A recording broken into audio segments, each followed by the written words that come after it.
All right, today we're going to continue our series, the Hiddenness and Presentness of God, working through the Book of Esther. This past week I read an interesting story. It's kind of like a different kind of a story in the news. Actually, it's a story that hit the news several years ago. But there's a guy who found himself trapped inside of an ATM. And so the news story comes out of Corpus Christi, Texas. The headline, or the opening paragraph, is an ATM in Corpus Christi, Texas, was dispensing more than money Wednesday afternoon and was sending out these handwritten notes. And so what had happened was a service technician went to service the ATM of Bank of America. He forgot his key card as well as his cell phone, and the door somehow closed behind him, and so he was locked inside. He was locked inside for several hours, actually, and when he was trying to figure out, how do I get out of this situation which I'm trapped in, the best that he could come up with was that fortunately he had a piece of paper and a pen, and he knew enough about the machine that he could just slide these notes, these handwritten notes out to customers. And it took many, many customers before anybody actually went beyond thinking, oh, this is just a prank. I'm going to end up on one of those prank TV shows, and actually make a phone call to the police. And so the police came. They thought it was a prank too until they heard this voice that was talking to them. They busted down the door to get the guy out. But think about that. Think about what it would be like to be trapped for several hours inside of a room, and you can't get out. You do everything you can. You have no way to figure it out. It made me think of a situation that occurred right here in our building, right outside this hallway. The end of the hallway, there's an elevator. I don't know if you know that or not, but if you need to get downstairs to the lower level and be transporting something large, or you have an inability to traverse the steps, the elevator is a helpful tool sometimes. Sometimes it may not work, and you may find yourself stuck inside. So about 13 years ago, two of my boys, along with four of their friends, these guys were between the ages of 7 and 13, found themselves stuck in that elevator for 45 minutes. 7-year-old. Think of where you're at emotionally as a 7-year-old. So I asked my boys, I said, what was that like for you to be trapped in that elevator for 45 minutes? You know, they pushed the buttons, they rang the alarm, they yelled, they screamed, they tried to get help. 6 young kids and a dog in training stuck in that elevator. So here's what one of my sons said to me. He said, I remember vapor condensing on the metal walls of the elevator, and someone saying, we need to save our water. And then someone else saying, we only have 10 minutes of oxygen left. Went on to explain that the youngest kids started to cry. No food, no water. Got to start licking the walls, any kind of hydration. Hey, you're 7 years old. You're terrified. A little PTSD after that experience. Think of what it's like to be trapped in a situation, a difficult situation, a hard situation. The reality is that we, as people, sometimes find ourselves trapped in difficult situations in our own life. It may be trapped in a marriage that's not going well, trapped in a career that you wish you could get out of, but you can't, trapped in a college degree program you're enrolled in, you're maybe 2/3 of the way through, trapped in a health situation, trapped in grief over the loss of a relationship, trapped in grief over the death of someone you love, trapped in a financial shortfall, trapped in a unemployment situation. You've tried and you've tried and you've tried. Trapped in a situation with coworkers who just give you a hard time and they have only evil intentions, and on and on and on go the scenarios in which we find ourselves trapped. almost every one of those examples that I just shared came from my interactions with us as a church. We are trapped in these kinds of situations. And the question is what do you do when you find yourself trapped? See, the reality, right? The reality is that when we find ourselves trapped in these really difficult situations, it creates all kinds of internal emotional things. Being trapped in an elevator as a 7-year-old kid creates all kinds of anxiety. But as a 70-year-old man, or as a 47-year-old man, or as a 17-year-old teenager, trapped in difficult situations in life create anxiety, hardship, difficulty, darkness, isolation, desperation, depression, all kinds of things. And as people, we experience these devastating situations, and then they often present crushing dilemmas. Like, if I choose this, then only that's going to happen, or if I pick that, then this is going to happen, and if I try that, then that's going to happen, and there seems to be no way out of this trap situation, and I only have these big dilemmas. And ultimately, at the end of the day, it's going to require some kind of gutsy decision, right? We have to do something. And actually, this summarizes the theme of chapter 4, that we see Esther. And we will learn from Esther that there are times in life when we get trapped by our difficult situations. And those difficult situations present super challenging and crushing dilemmas. How am I going to get out of this? Which ultimately leads to some kind of decision. We have to do something. And we'll see in Esther, it's a decision of courage, a decision of faith that's rooted in prayer. Esther chapter 4 is where we'll be today. And for those of you who maybe are joining us for your first time, we started this series 4 weeks ago. Esther, the hiddenness yet presentness of God. We've been learning throughout this book that God is present in all of our circumstances, in all of the difficult situations. When we find ourselves trapped, God is present. In spite of the fact that it feels like he is hidden, like we can't see him, like he's doing nothing, like he's not getting us out. And this is the message from the Book of Esther. This is the big idea. We learned in Esther chapter 1 that there's a real king who really lived, a real person, real people like you and I. History records it. We looked at all kinds of interesting historical information about King Xerxes. And in chapter 1, we learned that he banished his queen Vashti for life. Thus, that put him in a situation in which he had no queen. In chapter 2, we find that a Jewish young, beautiful woman is selected to serve as his queen. And last week, we then learned as our ministry partner and brother in Christ, Philip Darko from Ghana, helped us to look at chapter 3 and to see the effects of evil intentions and how people can really hate us. And he taught us the PhD, the pull him down syndrome that he experiences in Ghana. And this is where we pick up the story. Chapter 3 we were informed and learned that the nation of Israel, all Jews, would be annihilated at the hand of Haman, the wicked Haman who became the enemy of all of the Jews. That's where we ended in chapter 3. And so we pick up chapter 4 in verse 1 with this. When Mordecai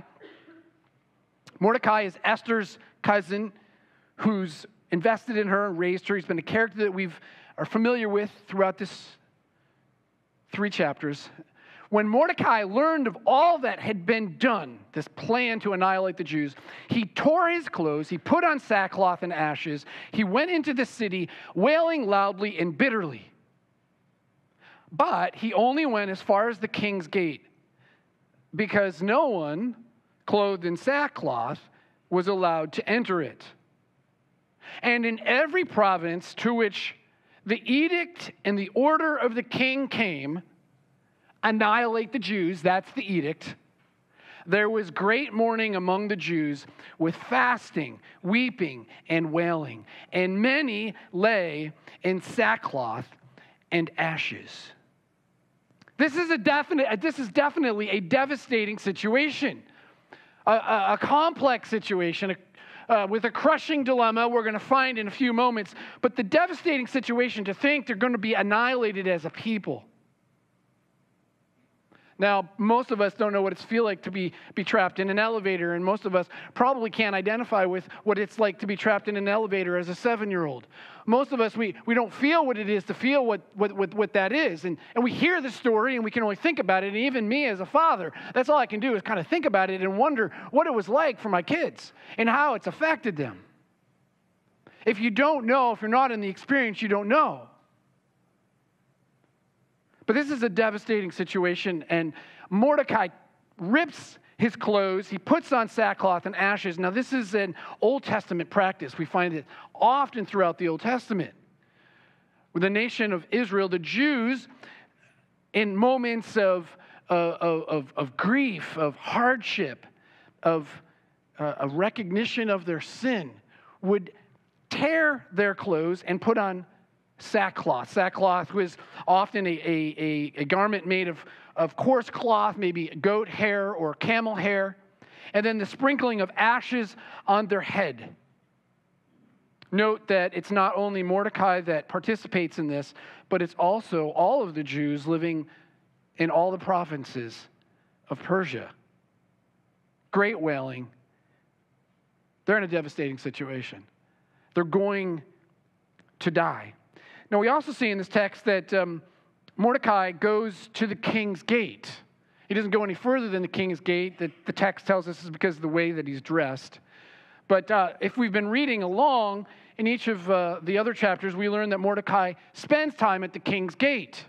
He often goes to the king's gate. Most likely, he's going to the king's gate not to get the king's attention, which some commentators suggest, but most likely he's going to the king's gate, as he always has done, to go to the king's gate to get Esther's attention. He can't send her a text. He can't send her an email. Right? He can't post on his social media account what's going on out here. Right? And so he does what he knows, what he can do to get Esther's attention. He goes to the king's gate. Now, verse 3 tells us, when Esther's maids and eunuchs came and told her about Mordecai, she responded to this situation in great distress. And so she sent clothes for him to put on instead of his sackcloth. And he's not appropriately dressed. I mean, this is her uncle or her cousin. But he would not accept them. Then Esther summoned Hathach, one of the king's eunuchs, and assigned to her and ordered him to find out what was troubling Mordecai and why. So here we learn about Esther's response to the situation, her understanding of the situation, right? She finds out, she gets word, the text got there. Her maids come back to her and says, Mordecai is standing at the gate, and he's dressed inappropriately. He's dressed in clothing of grief, and there's something that's bothering him. It's a devastating situation. And what we are informed of is that Esther doesn't understand the situation, right? So she's in distress because Mordecai's in distress, but she doesn't know why he's in distress. So her solution to his devastating situation is to send him a new set of clothes. Like, get out of that garb. I'm not sure why you're in that, but get a new set of clothing. Which, that's kind of an odd response, isn't it? To somebody who's about to be killed, to be annihilated, to be destroyed, the whole nation to be destroyed. Well, what we have here is the narrator of the story helping us to understand that at this point, Esther has no idea about what's going on. She doesn't feel what it's like to be trapped in an elevator. She doesn't know what it's like to be a 7-year-old kid trapped in an elevator. She doesn't know because she hasn't yet been informed, and now she's about to be informed. And her response of sending clothes is odd. Now, something to pause and just kind of think about for just a quick second here. Perhaps an application point for us. That sometimes we interact with people who find themselves in incredibly devastating situations. And if we're not careful, we may try to provide a simple solution to the hurt that they're in. Right? Well, here's a new set of clothes. Let me send you $50 to go to Cabela's and pick up something for your hunting gear. Or here's a $50 gift card to go to Starbucks and hang out with a few friends. Or here's $50 to Giant, and go have a party. I mean, our intentions, if we're not careful with our act to somebody who finds themselves in a devastating situation, we may heap even more hurt upon them. It's a detached kind of response. It's a detached, emotional kind of response. Now, Esther doesn't know what's going on. But to send a new set of clothes, even though I don't know what's going on, seems like an emotionally careless kind of a thing to do. Let us not be those kinds of people. Let us be very thoughtful as we attempt to minister and serve and help people in devastating situations. Let us get into their shoes to the best that we can, but recognize that even though it may be a very meaningful thing to bring a meal, and it may be very meaningful to somebody who finds himself in a devastating situation, and the only thing that really tangibly that we can do, doing it not carefully can bring more hurt upon the person. Continuing into the story, Mordecai's reaction to this is what we find. So Esther, after receiving this news, sends Hatak out to Mordecai in the open square of the city in front of the king's gate. And Mordecai told him everything that had happened to him, including the exact amount of money that Haman had promised to pay into the royal treasury for the destruction of all of the Jews. And he also gave him a copy of the text of the edict for their annihilation, which had been published in Susa, to show to Esther and explain it to her. And he told him to urge her to go into the king's presence and to beg for money and plead with him for her people. In other words, keep the clothes. I don't need the clothes. The clothes isn't going to get us out of this devastating situation that the entire country is involved in. And Esther, you don't understand. So here's the message. You need to understand the message. We are in dire straits as a people. We are going to die. So Mordecai says, take this message back to her and urge her to go into the king's presence to beg for his mercy. When we find ourselves in devastating situations that we find ourselves trapped in like this, there's all kinds of emotional things I mentioned earlier that happen inside of us. And Mordecai is processing some of this, and he's also attempting to help Esther to understand it. The situation is so dire, there's no way out. They're trapped. The best he can come up with is to go beg for the king's mercy. But when we find ourselves trapped in hard situations, there's stuff that happens inside of us. Last week, 2 weeks ago, Valerie and I made a trip out to Montana. And I had the opportunity to speak at the wilderness, Montana Wilderness School of the Bible. And I taught from the book of Lamentations, chapter 3. Jeremiah is the prophet, and Jeremiah is at work about 80 to 90 years before this event in Esther's life. And Jeremiah is sent by God to warn the nation of Israel that impending destruction is coming upon you. The nation of Babylon will come in and bring the discipline that I had warned would come hundreds and hundreds of years prior. Jeremiah is this prophet. He preaches this message. The devastation and the destruction comes, and Lamentations records in a song the emotions that Jeremiah felt from the devastating situation of being carried off in 586 BC by the Babylonians. He writes after the destruction of Israel. And one of the things in Lamentations 3 that you find as he is processing the emotions of this devastating situation of the nation of Israel is he's talking to God about how he feels, and actually about how he feels about God. In a series of 19 verses, he comes up with 24 different metaphors to describe how he feels about God's activity in his life when he's trapped.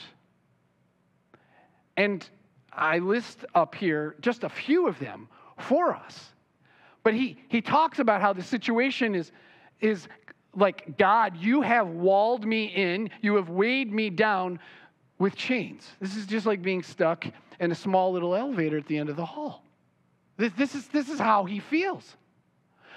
He goes on to say, God, you have barred my way with blocks, and you have made my way crooked or like a maze, so I can't find my way out. God, you have allowed, this is what he's saying, God, you've allowed this devastating situation to come into my life. Not only into my life, but into the whole nation of Israel. God, you've allowed this. And I don't like how I feel, trapped. He even goes on to say, even when I cried out for help, you shut out my prayer. When we find ourselves in distressing situations, difficult situations, challenging situations, there's stuff that's going on inside of us. Are we aware of that? Or how are we processing that? How are we talking to God about that? Mordecai urges an action, and the action creates, secondly, a crushing dilemma. So he urges her to go into the king's presence. So the messenger, Hathach, takes the message back, right? He goes back, he reports to Esther what Mordecai had said.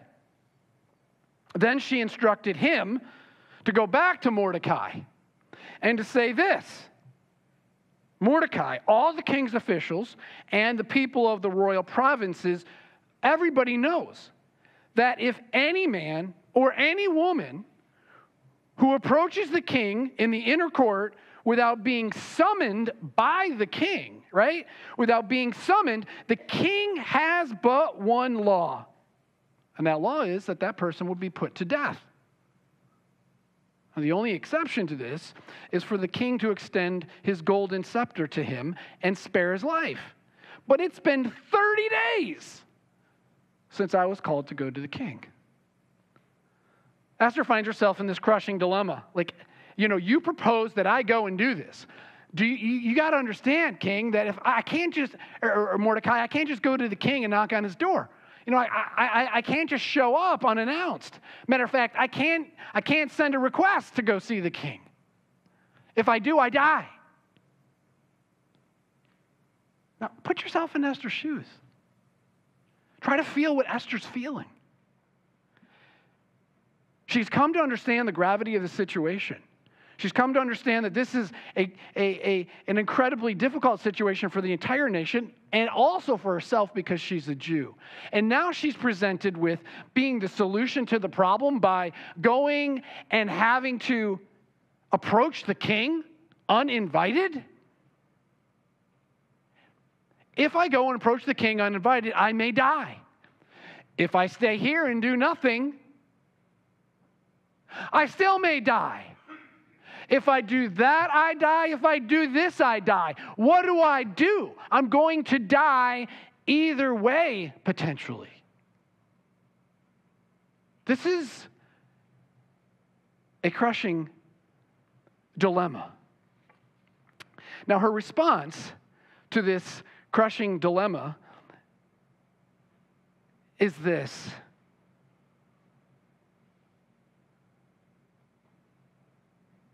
When Esther's words were reported to Mordecai, he went back to the answer, or he sent back this answer.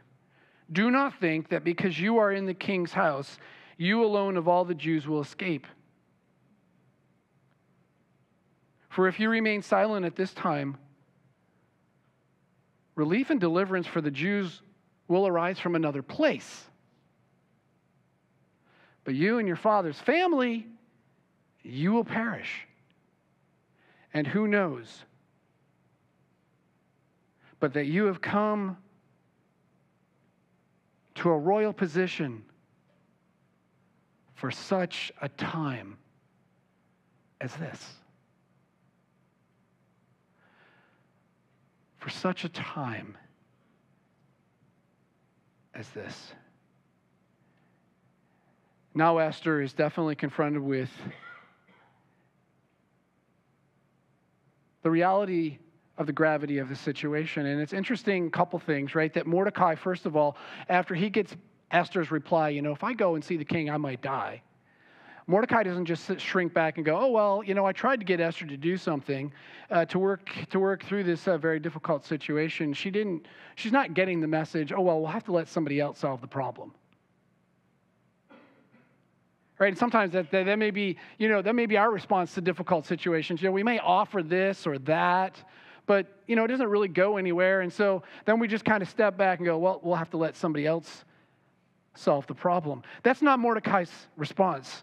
He sends back like a fiery response. Do not even think that you're somehow going to get out of this, Esther. Come on. It's like he's shaking her. Come on, wake up. You're going to die too, just like everybody else. You're a Jew. But then he says two very important things that have great application for our own life as it did for hers. He says this. First of all, he says, if you remain silent at this time, know this. God is going to deliver his people. This is a very interesting declaration. This is a moment in which Mordecai recognizes that, hey, we all might die, but not all of us are going to die. God is going to be faithful, as we sang. God is faithful. God will be faithful to his promises. And his promises to be faithful to his nation of Israel. And while this looks like a crushing dilemma to us, this very devastating situation, and again, if you're in it and you're feeling it and you're processing this is a difficult and devastating situation for us that sounds like a crushing dilemma, and it sounds like, Esther, you're going to die either way. But know this. God is faithful to who he is. And God will provide some kind of deliverance to his people. We learned something about Mordecai's faith. We also learned something about who God is and his character. The songs, the three songs that we sang before this message with great intent to remind us of this truth, that God is faithful, even in difficult and devastating situations, even though we find ourselves in crushing dilemmas. God is faithful. God will be with us in it and through it, even though we don't see him, even though we can't figure out how it's going to work out, even though we feel walled in and barred out, even though we feel like our prayers are shut out. God is faithful, and he's going to provide a deliverer. And then the second thing, and who knows but that you have come to this royal position for such a time as this. A question. What's the punctuation at the end of this sentence?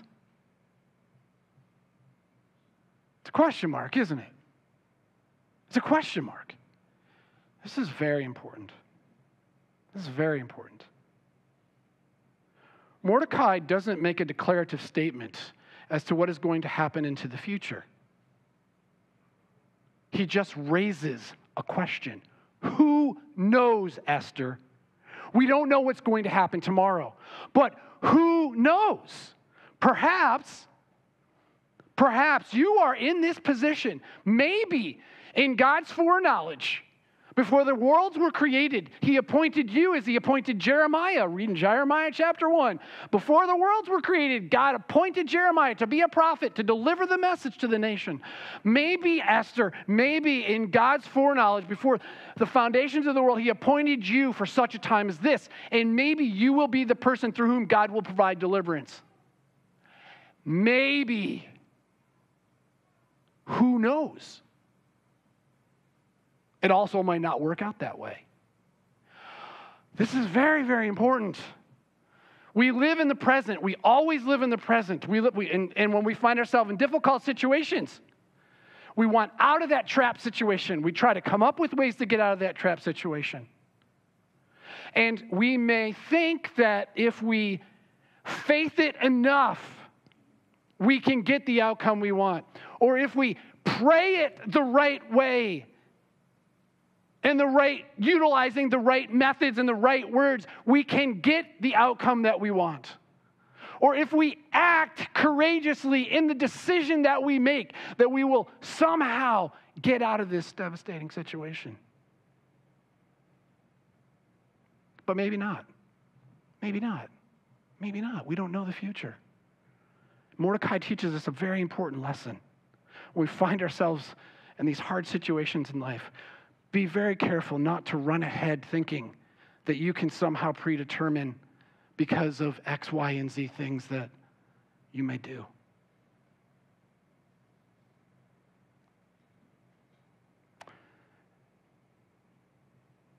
Then Esther sent this reply to Mordecai after she got his request.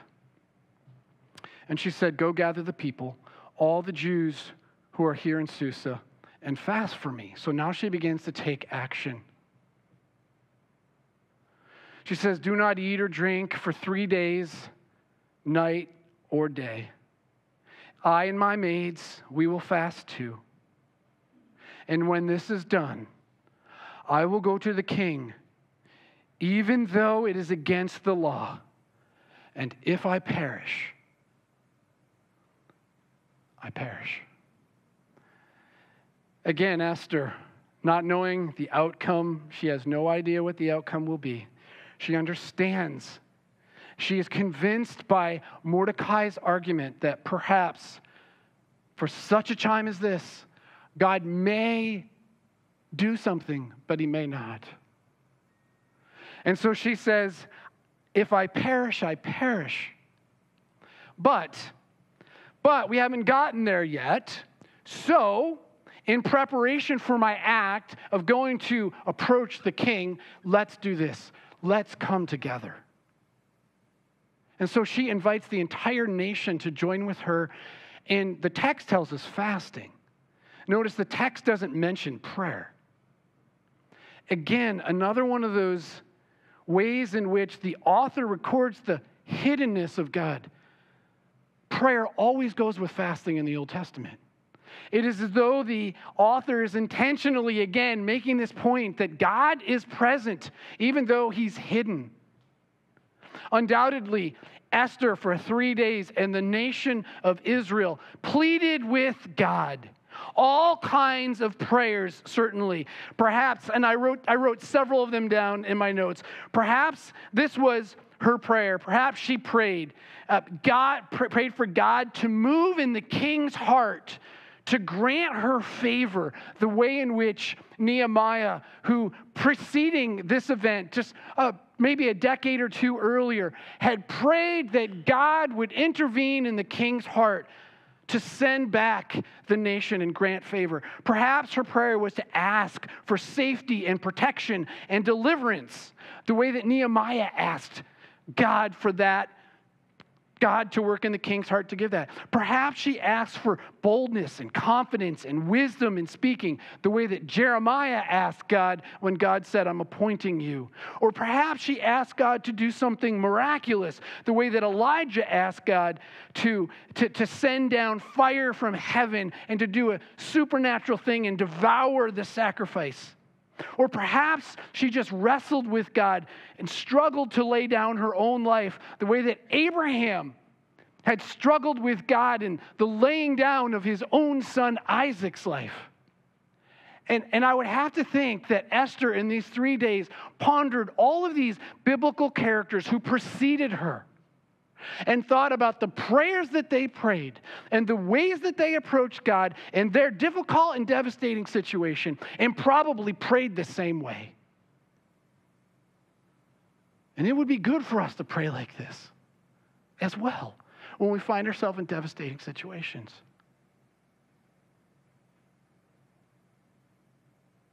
But then it comes time for a gutsy decision.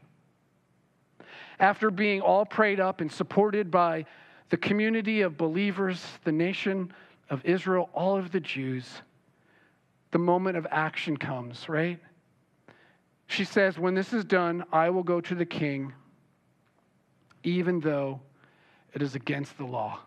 I will make this courageous and gutsy decision and go. I'm going to invite our worship team to come on up. And as they come, share this final story.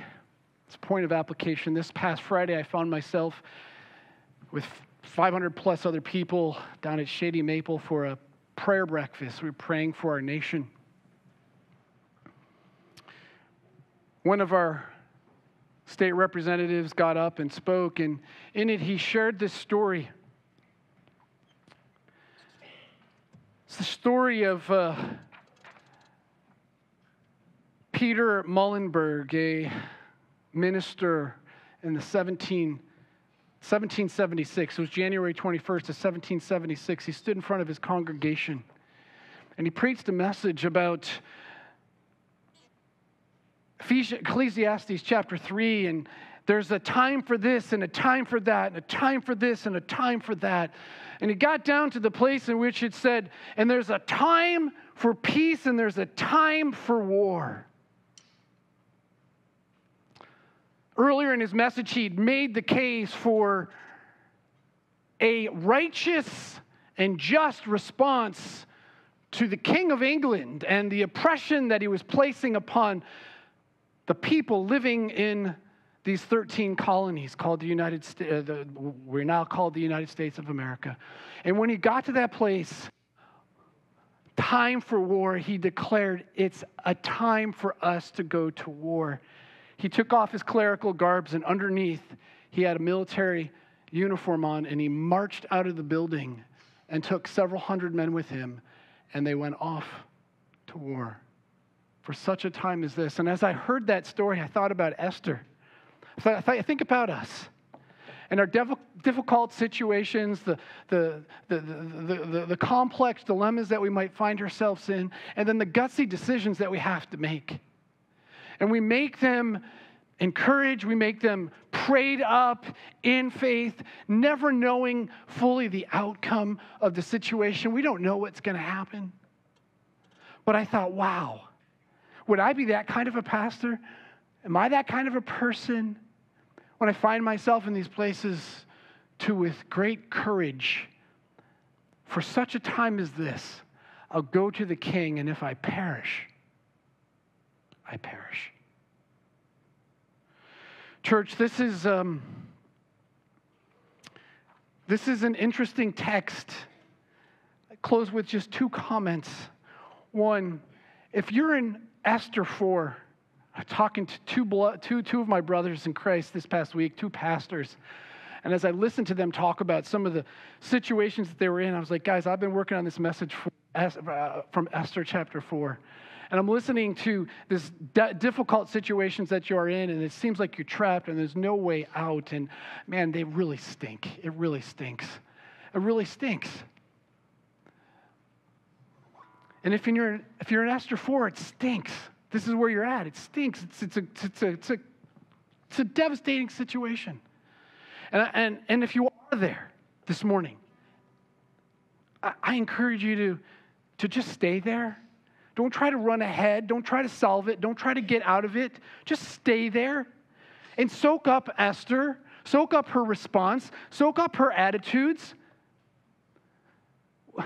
We don't know chapter 5 and 6 and 7. I mean, we do because we've read it. Esther didn't. And so let's be people who go to God in prayer and petition and cry out to him and just trust him. And then when it comes time to take action, to be gutsy and to take it. Worship team, lead us in this final song.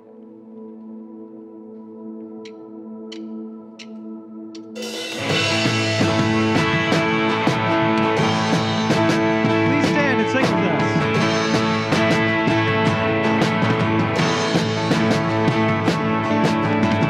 When all I see is the battle, you see my victory.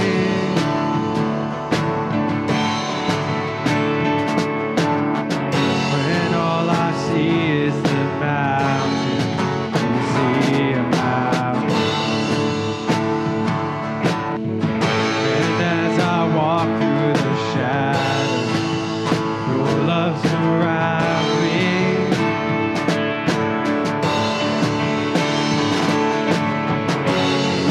There's nothing to fear, oh, I say.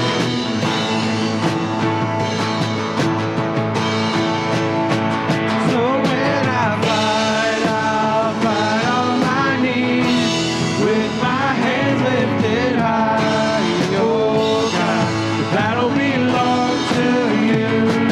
Every fear I lay at your feet. Oh, I sing through the night. Oh God, the battle belongs to you.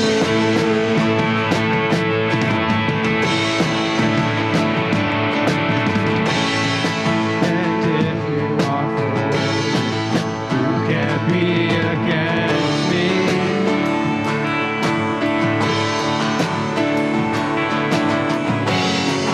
Oh, Jesus is nothing impossible. When all I see are the ashes, you see the beauty.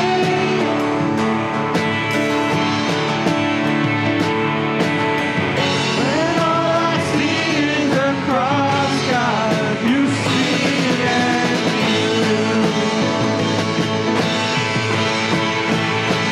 So when I fight, I'll fight on my knees with my hands lifted high. Oh God, the battle belongs to you. Every fear I lay at your feet. Oh, I sing through the night. Oh God, the battle belongs to you.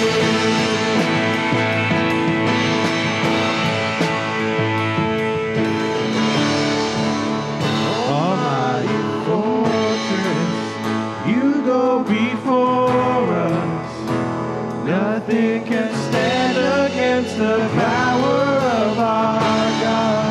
You shine in the shadows, you win every battle.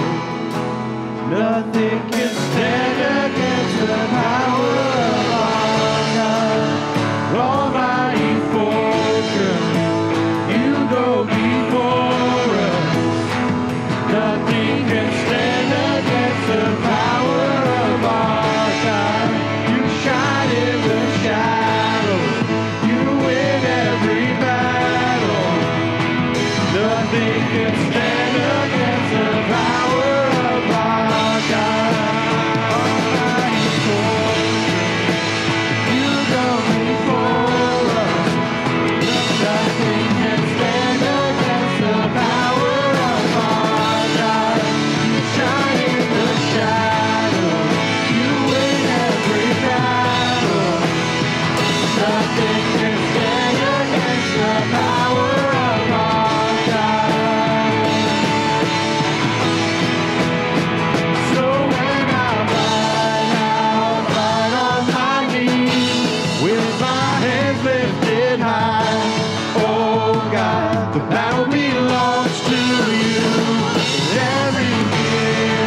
You know, we come to a worship service and you want to leave with everything all nice and neat and packed up and feeling better. Esther 4 doesn't leave us like that. I'm sorry, it just doesn't. I'll go and I don't know what's going to happen, right? If I die, I die. It's the end. It's where she's at. And some of us, that's where we're at. And I guess I'm just trying to say, that's where you're at. It's okay. That's where you're at. Let's pray. Let's pray. Let's pray for an outcome. But this is where we're at. So this is where we're at. And so this is a lot of the way life is. It's just kind of like this is where we're at. Difficult situation after difficult situation. But as people of faith, we remind ourselves over and over that God is faithful, that God is powerful. That's the whole story of Esther. He's present with us in it. He's with you in it. Even though we don't know what the outcome will be. That's why we can be courageous. So go be courageous while you live in the moment, church. And if you want to keep talking about it, get together with one of your groups. We send out notes tomorrow. All the group leaders get them. There'll be a whole bunch of questions that go along with this. And get in one of the 14 groups that are around here and dig into it more. Have a good week.